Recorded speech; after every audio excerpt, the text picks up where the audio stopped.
오늘 읽어드릴 단편소설은 최정화의 소설집 지극히 내성적인 중 구두입니다.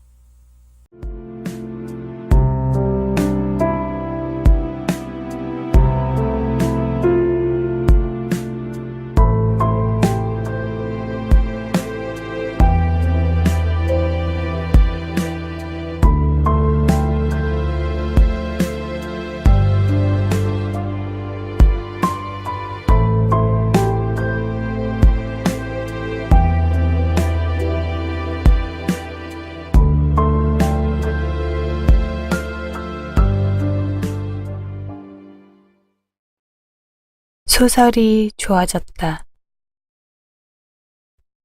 그때 딱 잘라 여자를 돌려보내지 못한 것이 두고두고 후회스럽습니다. 어째서 바보처럼 그 여자에게 어서 들어오세요라고 한 걸까요? 그것도 아주 친절하게요. 하긴 그러지 않을 수가 없었어요. 그날은 날씨가 너무 추웠거든요.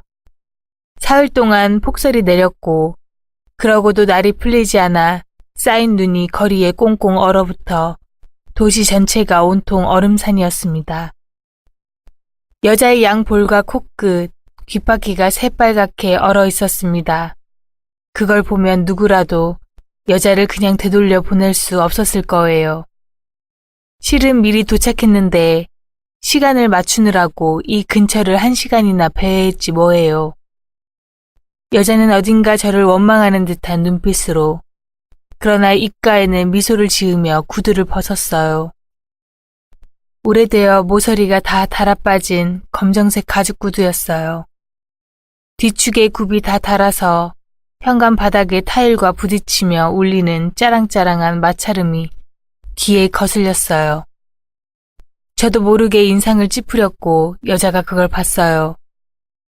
여자는 제 반응에 부끄러웠는지 고개를 푹 숙였죠.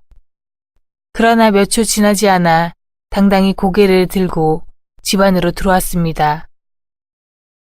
여자가 벗은 구두는 축이 망가져서 제대로 서 있지 못하고 약간 비뚤음하게 놓였습니다. 산지 적어도 5년은 지나 보이더군요. 부도가 나서 지금은 사라진, 그러나 그 당시에는 꽤나 유행하던 브랜드의 상품으로 매우 세련된 디자인이었어요. 하지만 발볼을 둘러싼 가죽은 잔뜩 늘어났고 발등에 달린 금속의 술 장식은 녹이 슬어 있었습니다. 집을 나서기 전 솔질을 했는지 다른 부분은 광택이 났지만 구두코는 다 헤어져 허연 속가죽이 드러날 만큼 달아 있었습니다. 일부러 연민을 불러일으킬 생각으로 신은 게 아니라면 여자가 경제적으로 딱한 처지라는 것은 쉽게 짐작할 수 있었습니다. 여자는 거실을 둘러보곤 매우 흡족한 미소를 지었어요. 저를 두렵게 만든 것은 여자의 그 만족스러운 표정이었습니다. 타인의 집으로 일자리를 구하러 온 사람의 머뭇거림이나 위축된 모습은 조금도 찾아볼 수 없었습니다. 남편이 퇴근했을 때나 아이들이 학교 후 집에 돌아왔을 때 현관문을 들어서며 느끼는 안락함에 대한 기대, 혹은 새 집에 이사와 첫 발을 디디는 이에 설렘 같은 게 묻어 있었다고 해야 할까요? 그게 무엇 의미하는지 짐작할 수 있으신가요? 제 생각을 말씀드리자면 그 여자는 마치 우리 집을, 내 남편과 내 아이와 내 집을 자기 집으로 착각하고 있는 것 같았어요. 그러지 않고서야 그런 웃음을 지을 리 없지요. 바로 그 미소로 여기는 이제 내 집이고 지금부터 나는 네가 될 수 있어 하고 말하고 있었어요. 네, 정확히 그 말이었어요. 소리로 들은 것은 아니지만 전 정확히 알 수 있었어요. 순간 어찌나 당혹스러웠던지 머릿속이 뒤죽박죽 되고야 말았습니다. 그 여자를 집에서 1초라도 빨리 내보내야겠다는 생각에 사로잡혔죠. 그 생각을 들킬까봐 얼굴이 후끈 달아올랐어요. 전 뒤돌아섰고 그 여자는 성큼성큼 집 안에 들어왔어요. 전 침입당했다고 느꼈어요. 그 여자의 발이 내 집 거실 위에 놓이는 순간부터 몹시 불쾌했어요. 이 모든 것이 지나친 반응이고 과도한 경계심일까요? 아니에요. 그 여자의 다음 행동을 보셨다면 선생님도 제 심정을 조금이나마 이해하실 수 있을 겁니다. 여자는 코트를 벗어 옷걸이에 걸었습니다. 그게 뭐 대수냐고요? 제가 친정일로 몇 번이나 가사 도우미 면접을 보았지만 자기 옷을 옷걸이에 건 사람은 그 여자가 처음이었어요. 보통은 옷을 벗으면 두어 번 개켜서 자기 옆에 놓죠. 몇 분 후에 나갈 생각이라면 말이죠. 하지만 여자는 이 집에서 나가고 싶지 않았던 거예요. 아니, 나갈 생각이 없었던 거예요. 아, 하필이면 왜 옷걸이를 거실에 두었을까요? 제 자신이 원망스러웠습니다. 여자는 거실로 들어서서 TV를 마주보고 탁자 안쪽에 자리를 잡고 앉았습니다. 어쩔 수 없이 제가 바깥쪽에 앉았는데 그러자 마치 그 여자가 집주인이고 제가 면접을 보러 온 모양새가 되고 말았습니다. 전화로 얘기를 들으셨다시피 제가 3주간 집을 비우는 동안 집안일을 맡아주시면 됩니다. 청소랑 세탁, 식사를 챙기고 아이들 과제를 좀 봐주시는 정도니 일이 어렵지는 않으실 거예요. 미소가 마음에 들지 않는다는 이유로 무작정 돌아가라고 할 수는 없는 일이었습니다. 면접을 보려고 1시간이나 추운 거리를 배회했다는 사람에게 그럴 수는 없었죠. 어차피 일이 이렇게 되었으니 면접은 일단 진행해야겠다고 저는 생각했습니다. 여자에게 가사 도우미 일을 몇 년이나 했는지 물었습니다. 여자는 조금 망설이더니 처음이라고 대답하더군요. 처음이지만 집안일이라면 걱정하실 것 없어요. 7년간 저는 전업주부였어요. 밖에 나가는 일이라고는 장을 보고 아이들을 학교에 데려다주고 데려오고 하는 일뿐이었으니까요. 그런데 갑자기 일을 하시려는 이유가 뭔지 여쭤봐도 될까요? 남편이 사고를 당했어요. 저만 빼고 말이죠. 전 그때 건강이 좋지 않아서 전라도에 있는 외삼촌 댁에 머물고 있었어요. 2주에 한 번씩 집에 들렀는데 그러고 2달쯤 지났을 무렵 전화를 받았죠. 여자는 아무 감정이 섞이지 않은 말투로 자기 이야기를 시작했습니다. 이야기를 하는 여자의 얼굴에 어두운 그림자가 드리워져 있다고 느꼈고 스스로도 그걸 느꼈는지 손바닥을 한쪽 얼굴에 갖다 대더니 크게 숨을 들이마셨습니다. 그리고는 다시 한번 거실을 둘러보았습니다. 그러자 여자의 눈이 반짝였고 표정이 다시 밝아졌습니다. 저는 가슴이 두근거렸습니다. 교통사고였어요. 흔한 일이죠. 여자는 제 눈을 똑바로 바라보고는 이제는 과거를 다 극복했다는 듯 미소를 지었습니다. 그러고는 장기침을 하기 시작했는데 저는 직감적으로 그게 연기라는 걸 알아챌 수 있었어요. 따뜻한 차라도 대접해야 한다는 걸 알았지만 그러자면 물을 끓이고 차를 타고 그걸 마시고 하는 동안 면접 시간이 더 길어질 거라는 생각에 자리에서 일어나고 싶지 않았어요. 일부러 음료를 내지 않았던 거예요. 형식적으로 면접을 보고 되도록이면 집에서 빨리 내보낼 셈이었죠. 하지만 여자 쪽에서 제게 음료를 내올 것을 요구하더군요. 죄송하지만 뭐 마실 거라도 부탁드려도 될까요? 목이 너무 말라서. 전 여자의 말이 떨어지기가 무섭게 자리에서 일어나 주방으로 건너갔어요.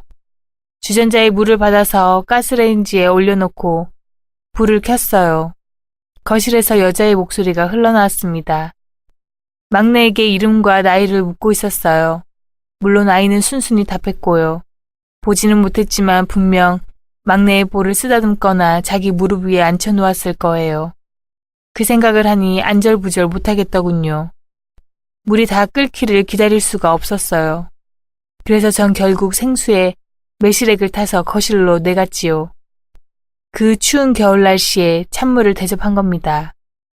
여자는 딱딱하게 언 막대기 같은 손가락으로 컵을 들고는 꿀꺽꿀꺽 냉수를 잘도 마시더군요. 저는 죄책감과 함께 묘한 오기가 발동했습니다. 그건 여자 쪽도 마찬가지였을 거예요.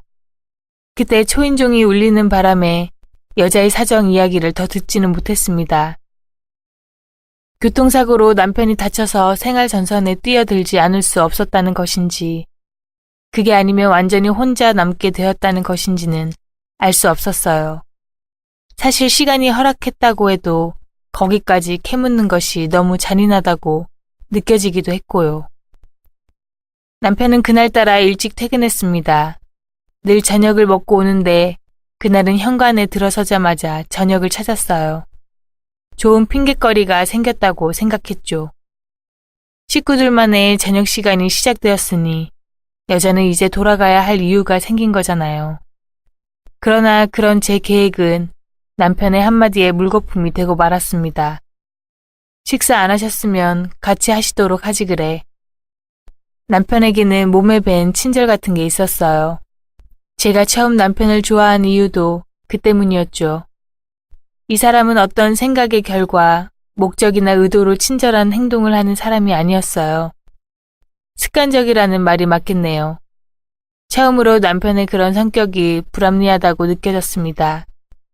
물론 예상대로 그 여자는 식사 제안을 거절하지 않았어요. 어쩔 수 없이 우리 식구들과 그 여자가 식탁에 둘러앉아 함께 저녁을 먹는 상황이 벌어졌죠. 여자가 저녁상 차리는 걸 돕겠다는 걸 저는 굳이 말렸습니다. 여자에게 분명히 알려주고 싶었으니까요. 당신은 이 집에 면접을 온 가사도우미일 뿐이라고요. 그러니 우리 식구처럼, 아니 안주인처럼 굴지 말라고 말입니다. 결국 주방에서 저 혼자 저녁상을 차리고 있고 남편과 아이들, 그리고 그 여자는 TV를 보면서 저녁 식사를 기다리고 있었습니다. 그 장면을 흘끗 본 순간 제 의도와는 반대로 일이 진행되어 간다고 느꼈어요. 그들이 한 가족이 된 것 같다는 생각에 사로잡혔거든요. 그래요. 선생님 말씀대로 이건 말도 안 되는 생각이라는 걸 알아요. 하지만 그 끔찍한 느낌에서 벗어나기 위해서 최대한 식탁을 차리는 시간을 단축해야 했어요. 실은 저녁 메뉴로 해물탕을 하려고 낮에 장을 봐두었는데 그냥 점심때 먹었던 찌개를 다시 데울 수밖에 없었습니다. 최대한 빠르게 식사 준비를 마치고 둘째를 불렀어요. 아빠한테 식사하시라고 해. 아이가 제 아빠의 팔을 당기자 남편은 여자에게 식사하러 일어나시죠 라고 말했습니다. 저한테는 그 말투가 지나치게 다정스럽다고 느껴졌어요. 저는 배신감마저 들었습니다. 저한테 쓰는 말투랑 똑같았으니까요. 내가 좋아하는 두부버섯찌개다. 아이는 식탁 의자에 올라가 엉덩이와 어깨를 흔들어댔습니다. 수선 떨지 말고 어서 자리에 앉아. 저는 괜히 아이에게 신경질을 부렸습니다. 화장실 좀 갔다 와서. 둘째 녀석이 화장실로 달려가자 여자가 그 뒤를 쫓아 자리에서 일어났습니다. 어디 가세요? 스스로의 말투에 가시가 돋쳐 있다는 걸 느끼고 전 얼굴이 달아올랐습니다. 아, 저도 화장실에. 저쪽에 있어요. 반대쪽으로 가시죠. 저기 보이는 방 바로 옆이에요. 그래요. 아마도 전 여자가 우리 집에 대해서 아무것도 모르고 있다는 걸 강조하고 싶었던 것 같아요. 남편과 첫째, 둘째가 나란히 앉았고 저는 그 맞은편 한가운데에 앉았습니다. 화장실에서 먼저 돌아온 건 여자였습니다. 여자는 안쪽 자리, 남편의 맞은편에 앉았습니다. 곧 둘째가 후다닥 뛰어와서는 자리에서 발을 동동 구르며 떼를 쓰기 시작했어요. 난 아줌마 옆에 앉아서 먹을 거야. 저는 숟가락을 내려놓았어요. 입안이 말라 물을 들이켰습니다.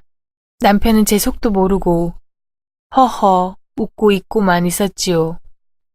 저는 이러지도 저러지도 못하고 무표정하게 앉아 있었습니다. 그때 여자가 입을 열었습니다. 손은 깨끗이 씻고 온 거야? 아이는 제 손바닥을 바라보더니 여자를 향해 손바닥을 내밀며 씩 미소를 던졌습니다. 저는 아이의 손바닥을 찰싹 내리치고 싶은 걸 참느라 왼손으로 식탁보를 쥐었습니다. 숟가락을 든 오른손이 조금 떨렸습니다. 금방 갔다 올게요, 아줌마. 여자는 아이의 엉덩이를 살짝 때리는 신용을 했고 둘째는 재빨리 화장실을 향해 달려갔어요. 그러고 얼마 지나지 않아 가쁘게 숨을 몰아쉬며 식탁 앞에 나타났죠. 아이는 집게 손가락으로 옆자리 의자를 가리켰습니다. 저더러 건너가 앉으라는 것이었습니다. 저는 옆자리로 비켜 앉았고 아이는 여자 옆자리에 앉는 것으로도 모자라 여자 쪽으로 의자를 바싹 당겼습니다. 제가 속이 좁다고 생각하실지 모르겠지만 전 그때 이루 말할 수 없는 소외감을 느꼈어요. 남편도 아이들도 마치 제가 보이지 않는 것처럼 행동하고 있다고 생각했어요. 물론 여자는 그걸 즐기고 있었을 테고요. 저는 밥 한 그릇을 다 비우지 못하고 자리에서 일어났습니다. 의자에서 일어설 때 여자와 잠깐 눈이 마주쳤어요. 여자는 재빨리 밥그릇 쪽으로 시선을 떨어뜨렸지만 속으로는 쾌재를 부르고 있을 거라는 생각이 들었습니다. 내가 사라지면 여자가 그 자리를 차지하게 될 테니까 자신의 불행한 과거는 잊고 내 행세를 하면서 거기까지 생각이 미쳤을 때 남편의 느리고 온화한 저음이 저를 악몽에서 다시 현실로 구출해냈습니다. 왜 더 먹지 않고 남편이 고추장아찌를 젓가락으로 집어 입안에 넣으며 제게 물었습니다. 입맛이 없네. 저는 거실로 건너갔습니다. TV를 틀고 소파에 앉았습니다. 식탁에서 간간히 웃음소리가 들려왔습니다. 저는 볼륨을 줄이고 화면을 응시한 채 주방 쪽에 귀를 기울였습니다. 남편의 목소리가 들려왔어요. 실례지만 나이가 어떻게 되시나요? 72년 5월생이에요. 내 생일도 5월인데 첫째가 말했습니다. 마치 생얼이 같은 것만으로도 충분히 식구가 될 수 있다는 듯한 다정한 말투였습니다. 나이를 묻는데 어째서 생얼까지 대답한 걸까? 무슨 의도가 있는 걸까? 저는 그런 생각을 하고 있었습니다. 아줌마도 쌍둥이 자리예요? 첫째는 요새 별자리와 그리스 신화에 심취해 있었습니다. 글쎄, 별자리는 모르겠는데. 생일이 며칠인데요? 15일. 15일? 스승의 날이다. 아이들이 까르르 웃었습니다. 그럼 황소자리예요. 어서 저들의 만찬이 끝나기만 바랄 뿐이었습니다. 하지만 아이들은 무슨 얘기가 나오든 배를 잡고 깔깔댈 준비가 되어 있었고 자신의 전문 분야가 나오자 첫째는 신이 나서 떠들어대기 시작했습니다. 황소자리의 성격을 알려드릴게요. 첫째는 자기 방에서 12별짜리 운세를 가져와 읽어내려가기 시작했습니다. 밥을 다 먹고 읽어드리는 게 어떠니? 첫째는 들떠서 아빠 얘기는 들리지도 않는 모양이었습니다. 맡은 일은 무슨 일이 있어도 충실히 해낸다. 평상시에는 거의 화를 내지 않지만 한번 성이 나면 물불을 가리지 않는 격한 면이 있다. 관능적인 쾌락을 좋아한다. 첫째가 읽기를 멈추었습니다. 몸의 감각기관이 예민하게 발달되어 있다고 써있네, 아줌마. 관능적인 게 뭐예요? 저는 잠잠고 귀를 기울였습니다. 여자는 머뭇거리더니 대답을 못하고 우물쭈물했습니다. 한낮의 단잠은 금방 깨기 마련이죠. 저는 음흉한 그 여자의 성격을 아이의 별자리 책이 경고하고 있는 거라 생각했지요. 여자는 본색을 감추었지만 어떤 방식으로든 드러나고 말 겁니다. 저는 방금 전까지 주방을 맴돌던 화기애애한 분위기가 슬그머니 사라지려는 것이 통쾌했습니다. 여자는 숟가락을 바닥에 떨어뜨렸습니다. 일부러 그랬다는 것을 아이를 빼고 다들 눈치챘을 거예요. 여자는 식탁 밑으로 허리를 구부리고 숟가락을 주운 뒤 얼굴을 들었습니다. 마치 그러고 나면 모든 일이 해결될 줄 알았나 봅니다. 하긴 해결된 것은 사실이었습니다. 남편이 그 사이 좋은 대답을 준비해 두었으니까요. 인기가 많다는 거야. 침묵이 어색해진다 싶은 적절한 타이밍이었습니다. 인기요? 그래. 반에서 여자아이들한테 인기가 많은 남자아이가 있지? 또 남자애들이 좋아하는 여자친구가 있고 말이야. 그런 걸 어려운 말로 관능적이라고 해. 아줌마 인기 많았어요? 그럼. 여자가 명랑하게 답하고 나서 남편을 보고 싱긋 웃어 보였습니다. 식탁보 밑으로 여자의 손이 남편의 무릎을 쥐고 있는 장면이 떠올라 저는 고개를 흔들었습니다. 끊이지 않는 대화 속에서 식사가 끝나갈 때쯤 막내가 밥을 한 그릇 더 달라고 했습니다. 여자는 자리에서 일어나 마치 자기 집 주방이라도 되는 양 솥에서 밥을 퍼다 주었습니다. 여자가 우리 집 식기를 만지는 것도 싫었지만 무엇보다 식사 시간이 더 길어질 거라고 생각하니 견딜 수 없었습니다. TV 리모컨의 볼륨을 높였지만 소리는 귀에 들어오지 않았습니다. 저는 거실 옷걸이에 걸린 여자의 외투 앞으로 걸어갔습니다. 엄지와 집게 손가락으로 외투를 옷걸이에서 빼내었습니다. 갈색의 외투가 흐트러진 모양새로 스르르 바닥에 떨어졌습니다. 그 외투가 어떤 짐승이 벗어놓은 허물 같다고 생각했습니다. 지금 주방에서 내 역할을 대신하고 있는 저 여자는 누구일까? 그 짐승이 사람인 척 우리 식구를 홀리고 있는 것만 같았습니다. 저는 몹시 외로웠고 한편으로는 이럴 때일수록 정신을 똑바로 차려야 한다는 생각이 들었습니다. 저는 조용히 외투를 주워들고 다시 옷걸이에 걸어두었습니다. 그때 급히 의자가 바닥을 끄는 소리와 함께 여자의 목소리가 들려왔습니다. 아, 정말 죄송해요. 목소리에 있는 당황한 기색이 역력했습니다. 저는 주방을 향해 고개를 돌렸습니다. 남편은 의자를 뒤로 제치고 자리에서 일어나 엉거주춤한 자세로 서 있었어요. 바지에 찌개 국물이 흥건했습니다. 솔직히 말씀드려도 될까요? 하마터면 소리내어 깔깔 웃어버릴 뻔했지 뭐예요. 저는 어떤 종류의 승리감을 느꼈습니다. 술기운이 오르듯이 내장 깊숙한 곳으로부터 피부의 표면까지 서서히 번져가는 그 기분에 도취되었습니다. 이마까지 붉게 달아오른 여자의 얼굴을 정면에서 바라보며 잔인하게 비웃어주고 싶었습니다. 그따위 실수를 하다니 조심성이라고는 없다고 핀잔을 주고 싶었습니다. 자신이 가사 도우미에 적합한 사람이 아니라는 것을 깨달을 수 있도록 말이죠.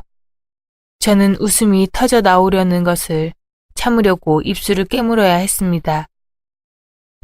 여자는 급히 자리에서 일어나 행주를 가져다가 남편의 바지에 묻은 얼룩을 닦아내려 했습니다. 여자가 허리를 구부리자 남편은 뒤로 한 걸음 물러서며 정중하게 말했습니다.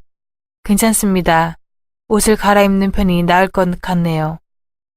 남편은 제가 그 장면을 다 지켜보고 있었다는 것을 잘 알고 있다는 듯이 저를 한번 바라보고 따라 들어오라는 눈짓을 보내더군요.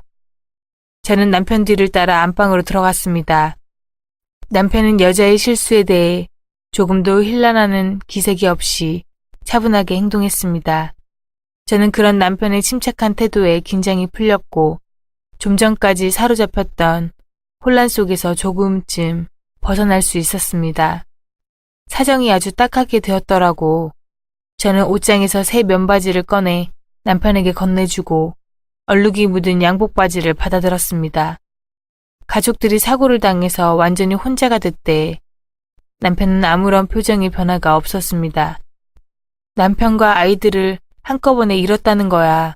고아였기 때문에 친척도 한 명 없고. 저도 모르게 그렇게 말해버렸습니다. 남편을 자극해보려는 수작이었는지 여자에 대한 악감정 때문이었는지는 모르겠어요. 미리 꾸며둔 것도 아닌 이야기가 입에서 술술 나오고 있었습니다. 정말 안 됐네. 남편의 무성의한 대답에 다시 한번 안도하면서 바지를 갈아입고 있는 남편의 옆모습을 멍하니 바라보았습니다. 무슨 생각을 그렇게 골똘히해? 아까 그 얘기를 듣는데 울컥하더라고. 영 기운도 없고 밥이 목구멍에 안 들어가네. 제 설명이 스스로 만족스러웠습니다. 그래서 식사를 제대로 못했던 거구나. 운명이라는 게 있을까? 저 여자 얘기야? 주변 사람들을 모두 죽음으로 몰고 간다거나 하는 밖에 들리겠어. 남편이 속삭이듯 작은 목소리로 충고했습니다. 좀처럼 감정을 내보이지 않는 남편의 얼굴에 언짢은 기색이 역력했습니다.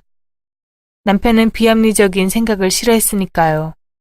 고아 얘기에서 멈췄어야 했다는 생각이 들었습니다. 저는 그만 재빨리 입을 다물었습니다. 거짓말을 한 것이 마음에 걸리기는 했지만 어쨌거나 그를 떠보려는 의도는 성공한 셈이었습니다. 요새 너무 예민한 것 같아. 알고 있어. 그래서 자기 말대로 전주에 가서 쉬다 오겠다잖아. 당신을 위해서라고. 저는 고개를 끄덕인 뒤 젖은 바지를 팔에 걸치고 천천히 방문 쪽을 향해 걸었습니다. 문고리를 잡았을 때 남편이 뒤따라와 제 머리 위에 손을 얹었습니다. 남편에게 몸을 맡기며 피곤한 듯 고개를 뒤로 젖혔지만 마음속으로는 낄낄거리고 있었지요. 여자가 가지지 못한 것을 나는 가지고 있다는 상대적 우월감에 도취되었던 것입니다. 너 따위에게 절대 빼앗기지 않을 거야. 너와 나는 바뀔 수 없어. 저는 갑자기 이 상황이 즐겁고 만족스러워지고 말았습니다. 거실로 나가자 여자와 아이들이 실랑이를 벌이고 있었습니다. 아줌마, 우리 집에서 자고 가요. 아줌마랑 자고 싶은 거야? 여자가 막내의 볼을 살짝 꼬집으며 말했습니다. 내내 몰랐는데 환하게 웃으니 보조개가 들어갔습니다. 나쁘지 않은 인상이었습니다.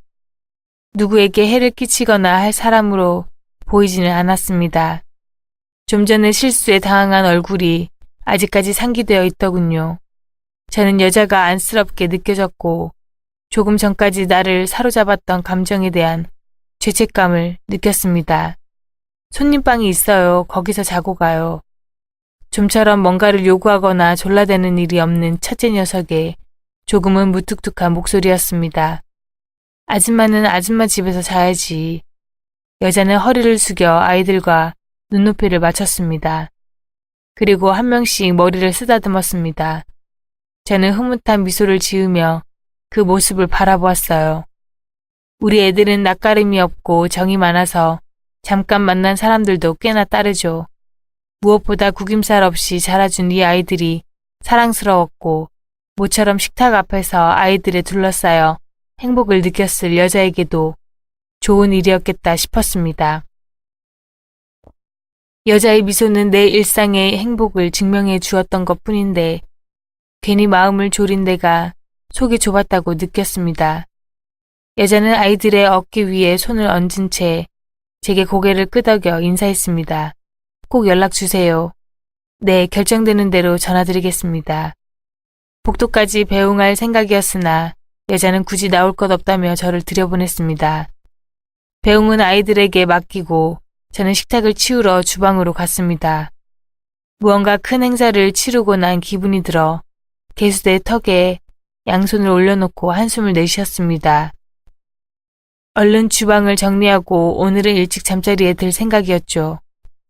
식탁은 이미 깨끗이 치워져 있었습니다. 설거지까지 다 마치고 난 뒤였습니다. 저는 식탁에 기대서서 주방을 둘러보았습니다. 아주 깔끔한 솜씨였어요. 피식 웃음이 나왔습니다. 내일 오후에 여자에게 전화를 걸어 3주간 집안일을 맡겨야겠다고 생각했습니다. 남편은 뉴스를 보고 있었고 아이들은 현관문을 열어둔 채 엘리베이터 앞까지 여자를 배웅하는 모양이었습니다. 그만 들어가 얘들아. 여자의 목소리가 복도에 울렸습니다. 아이들은 제 아빠가 출근할 때 그러듯 엘리베이터 문이 닫히는 마지막 순간까지 여자에게 손을 흔들어주고 있겠지요. 보지 않아도 눈에 선한 장면이었습니다. 괜찮을 것 같아? 나쁠 것 없지. TV에서 눈을 떼지 않은 채 남편이 대답했습니다. 목소리는 친절했지만 제가 면접을 더 보겠다고 해도 아니면 그냥 여자를 고용한다고 해도 그저 수긍할 거라는 것을 알고 있었습니다. 막내가 제 무릎을 타고 올라와 앉았습니다. 저는 뒤쪽에서 아이의 작은 등을 꼭 안았습니다. 다음날 아침 저는 일찍 일어나 준비해둔 재료로 해물탕을 끓였습니다. 아이들은 아직도 잠들어 있었고 남편과 저는 목소리를 낮추어 대화를 나누며 함께 아침을 먹었습니다. 빨리 내려가고 싶어졌어. 외삼촌도 빨리 뵙고 싶고. 그래, 좋은 공기를 마시면 생각이 달라질 거야. 돌아오지 않는다고 보채지나 말라고. 남편이 허허 웃었습니다. 어릴 때 다른 조카들보다 날 특별히 예뻐하셨어. 자기 아들내미보다 날 더 챙기는 바람에 숙모가 날 미워할 정도였지. 날 쌀쥐라고 부르셨는데. 쌀쥐? 너무 하해서 외삼촌이 붙여주신 내 최초의 별명이야. 도우미건에 대해서도 얘기를 좀 나눴습니다. 저는 면접 약속이 된 분이 2분 더 계시긴 한데 추운 날씨에 오라가라 하는 것도 좀 그렇다고 했고 남편은 여자의 인상이 좋아 보였다며 동의했습니다. 낮에 전화를 걸어 여자에게 다음 주 화요일에 출근해 달라고 말하기로 결정했습니다. 얘기를 나누느라 준비가 좀 늦어져서 남편은 식사를 마치자마자 서둘러 집을 나섰습니다. 머리부터 발끝까지 남편의 옷 매무새를 가다듬어 주고 여느 때와 마찬가지로 엘리베이터 앞까지 남편을 배웅한 뒤 다시 집으로 들어왔습니다. 홀가분한 마음으로 현관에 들어섰을 때 저는 왠지 모를 이상한 느낌 때문에 바닥을 내려보았습니다. 여자의 구두가 거기에 그대로 있었습니다. 저는 주방으로 가 냉장고에서 물을 꺼내 한 잔 따라 마시고 다시 현관 앞으로 가서 구두 앞에 잠시 쪼그리고 앉았습니다. 구두는 어제 저녁 여자가 벗어놓은 바로 그 자리에 그대로 놓여 있었습니다. 조금 비뚤게 놓인 구두를 한참이나 들여다보고 있는데 그게 점점 더 불길한 물건처럼 느껴지더군요. 얼른 눈앞에서 치워버리고 싶었지만 구두에 손가락이 닿는 것조차 꺼림칙했습니다. 그 여자가 내 구두를 탐낸 거라면, 그래서 바꿔 신고 간 것뿐이라면 그것쯤은 아무렇지도 않아요. 고작 구두 한 켤레쯤은 없어져도 상관없습니다. 하지만 전 자꾸 이런 생각이 들어요. 그 여자가 자기가 나인 줄로 착각하고 내 구두를 신고 갔다고 말이에요.